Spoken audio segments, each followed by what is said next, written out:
Почитувани граѓани, почитувани представници на медиумите. До денеска изминати се точно 1018 денови од кога ВМРО, ДПМН и Мицковски ја промовираа Данела Арсовска за градоначалник на Скопје како најуспешна менаџерка. Точно 1018 денови од како ВМРО, ДПМН има мнозинство во Советот на градот Скопје, председател на Советот и бројни членови на управните и надзорните одбори во градските јавни предпријатија. За сите изминати катастрофални денови за нашето Скопје, изгубени денови за скопјани и пропадната шанса за развој и напредок на главниот град, виновни се Арсовска, Мицковски и ВМРО, ДПМН. Иако имаат мнозинство во Советот на градот Скопје, со години и на секаков можен начин ја кочат работата и на јавните предпријатија и на градот воопшто. Градот Скопје и јавните предпријатија функционираат врз основа на изгласување на буџет и програми за работа. Советниците на ВМРО, ДПМН не ги гласаа програмите и проектите за воведување на брз, модерен и еколошки транспорт, програмата за локален економски развој, програмата за јавен локален превоз на патници, програмата за изградба и реконструкција на улици, за субвенции на улици и патишта, инвестиционите програми на јавните предпријатија и програмата за заштита на животната средина. ВМРО, ДПМН намерно не ги гласа овие програми само за да направат штета и да се пресметаат лично со Арсовска.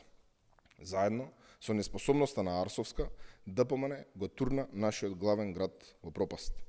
Ова што му се случува на Скопје е најголемата катастрофа после земјотресот.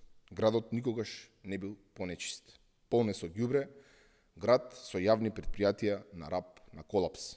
Град во кој нема нови, модерни 250 еколошки автобуси и дури воопшто и да нема автобуси, а тие што ги имат доцнат се палат и не се безбедни.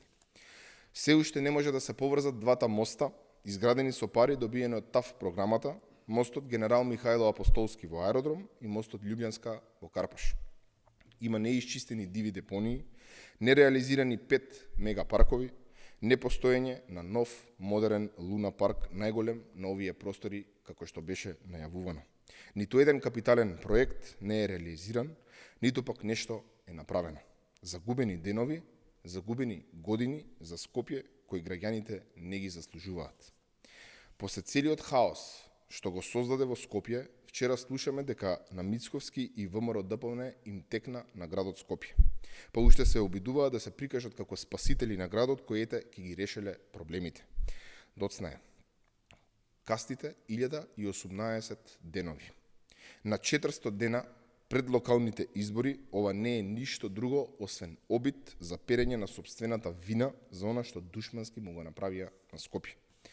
Пред било што да направи ВМРО, ДПМН, треба да излезе јавно и доблесно и да им се извини на граѓаните на Скопје и да превземе одговорност. Потоа, ВМРО, ДПМН треба да одговори што се случува со капиталните проекти. Зошто нема нови 250 модерни еколошки автобуси? Бараме став од ВМРО, ДПМН во врска со проектот Bus Rapid Transit System. Проект за кој со закон во собранието и подпишан договор помеѓу Министерството за финансии, транспорт и врски и Европската банка за обнова и развој се обезбедени 70 милиони евра за нов концепт на јавен превоз во градот Скопје, за кој на годишно ниво плаќаме камати заради нереализација на истиот. Ви благодарам.